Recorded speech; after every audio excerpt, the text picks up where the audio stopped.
अस्सलामुअलैकुम, welcome to my YouTube channel. आज जो हम न्यू सीरीज़ एक स्टार्ट करने जा रहे हैं वो है हिस्ट्री ऑफ इंग्लिश लिटरेचर। इस हिस्ट्री में आज का जो हमारा सबसे पहला टॉपिक है वो है एंग्लो सैक्सन पीरियड। इसको हम ओल्ड इंग्लिश लिटरेचर भी कहते हैं, इसको हम डार्क एज भी कहते हैं। डार्क एज हम इसलिए कहते हैं क्योंकि उस दौर में कोई भी लिटरेरी वर्क नहीं हुआ था। और इसको डार्क एज कहने की एक वजह ये भी है क्योंकि उस एज में बहुत ज़्यादा कत्ल गारत और जंग सी चली रहती थी, इसी वजह से इसे डार्क एज भी कहते हैं।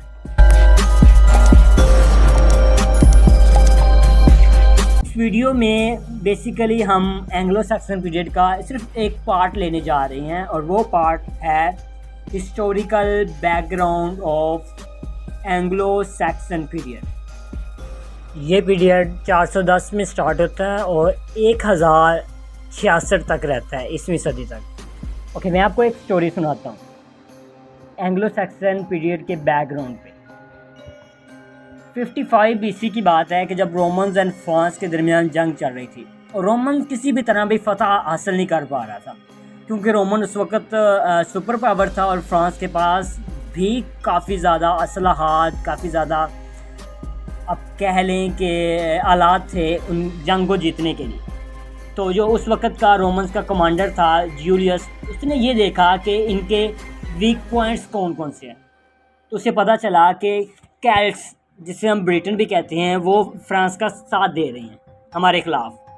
तो उन्होंने क्या किया, उन्होंने 55 BC में अपने कुछ सोल्जरों को हुक्म दिया कि वो जाके केल्ट्स पे हमला करें।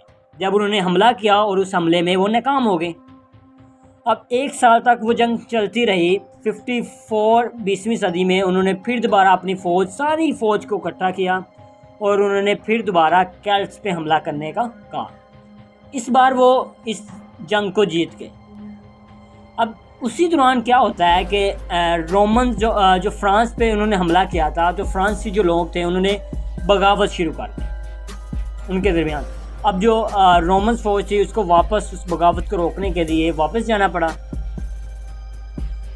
19 ईयर के बाद 53 AD में रोमन्स ने दोबारा केल्ट्स पे हमला किया क्योंकि केल्ट्स उस वक्त वीक थे। उन्होंने फिर दोबारा उस पर हुकूमत कर ली। केल्ट्स की जो हुकूमत थी, रोमन्स की जो केल्ट्स पे हुकूमत थी वो 43 से लेके 410 तक रही, ऑलमोस्ट 400 ईयर। अब इस 400 में क्या होता है कि जो PICTS और स्काउट्स, ये कुछ जंगली लोग और वहशी लोग ऐसे थे उस वक्त में कि जो बच्चों, बूढ़ों, मर्द, ख़वातीन किसी को भी नहीं देखते थे। ये जब किसी भी कौम पे हमला करते थे उन सब चीज़ों को तबाह बर्बाद कर देते थे। जिस तरह हम आजकल सीरीज़ देख रहे हैं मंगोलों के बारे में हम सब ने सुना था, तो आप उनको इनके साथ मुशाबे कर सकते हैं। तो रोमन्स ने उन हमलों को से बचने के लिए एक हेंड्रियन वॉल क्रिएट की इनके इर्द गिर्द। केल्ट्स के इर्द गिर्द एक हेंड्रियन वॉल क्रिएट की ताकि वो उन हमलों से बच सके। अब क्या होता है कि रूम जो होता है, जो रोमन्स का असल शहर होता है, वहाँ पे कुछ लोग, वहाँ पे हमले स्टार्ट हो जाते हैं। और रोमन का जो बादशाह उस वक़्त का होता है, हुनूनुस रोमन किंग जो होता है, वो ये चाहता है कि वो अपनी पूरी फ़ौज को दोबारा इकट्ठा करने की कोशिश करता है उन हमलों को रोकने के लिए।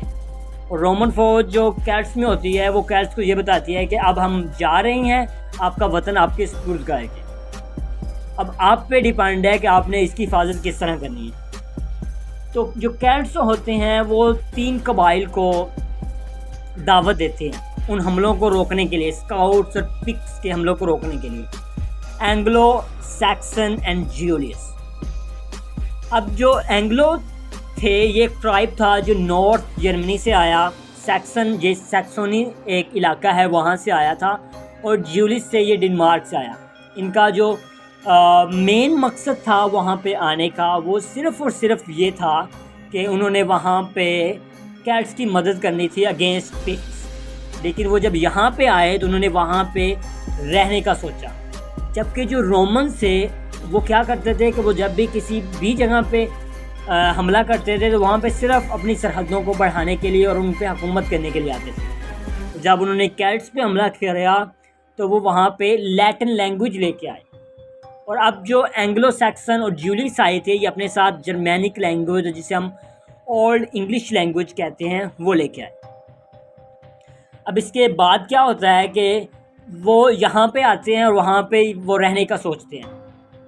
जब ये दोनों कबाइल ज्यूलिस को इस अपने प्लान के बारे में बताती हैं, तो ज्यूलिस जो वो डरपोक और आप ऐसे कह लें कि कावर्ड होता है, वो वहाँ से पीछे भाग जाता है, वो वापस डेनमार्क चला जाता है। अब ये दो जो लोग होते हैं, ये कैट्स पे हमला करते हैं और वहाँ पे काबिज हो जाते हैं, उन पे हुकूमत करना स्टार्ट कर देते हैं।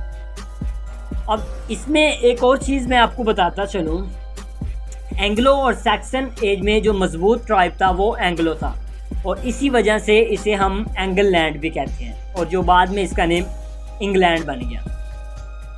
इससे पहले SG अगस्त 597 में आया था कैल्ट्स के पास रोमन में, और उसने पूरे रोम में क्रिश्चियनिटी फैला दी थी। अब क्योंकि ये एंग्लो सैक्सन एज एक जर्मनिक कबाइल थे और ये खुदा को बिल्कुल भी नहीं मानते थे, और ये अपने साथ एक ओल्ड लिटरेचर लेके आए थे, जिसे हम इन सिंपली वर्ड कह सकते हैं कि ओल्ड इंग्लिश लिटरेचर का आगाज़ एंग्लो सैक्सन पीरियड से ही होता है। उस वक़्त में जो लोग होते थे वो सारा काम ओरली करते थे, जो कुछ भी वो करते थे ओरली। अब यहाँ पे क्वेश्चन अराइज होता है कि क्योंकि उस वक़्त का सारा काम ओरली था, तो हमें इन सब चीज़ों के बारे में कैसे पता कि रोमन्स पहले हुकूमत करते थे, हेनरियन वॉल बनी, फिर वो उनकी जो फ़ौज है उन्हें वापस बुला लिया गया 383 में, और उसके बाद एंग्लो सैक्सन कबाइल ने हमला किया और वहाँ पे काबिज़ हो गए। ये हमें सब कैसे पता, क्योंकि वहाँ तो यही है, हमने सुनते आ रहे हैं कि वहाँ पे ओरल लिटरेचर चल रहा था। लेकिन एक जो लिटरेरी वर्क बहुत ज़्यादा इम्पोर्टेंट उस वक़्त में हिस्ट्री के बारे में लिखा गया था, वो बेड ने लिखा था। वो उस वक़्त का एक ऐसे कह लें एक बहुत मोस्ट इम्पोर्टेंट राइटर था। उसने एक्लीसियास्टिकल हिस्ट्री ऑफ इंग्लिश पीपल्स, उसमें उन्होंने बताया कि किस तरह रोमन्स कैल्ट्स के पास आए, उसके बाद किस तरह उन्होंने वहाँ पे हुकूमत की, उसके बाद एंग्लो सैक्सन पीरियड को एंग्लो सैक्सन ट्राइब को किस तरह इनवाइट किया गया, और इसका नेम एंगललैंड इसे क्यों बताया गया, क्योंकि जो एंग्लो पीपल थे, ट्राइब था, वो ज़्यादा स्ट्रॉन्ग ट्राइब था, इसलिए इसका नेम बाद में इंग्लैंड रख दिया गया।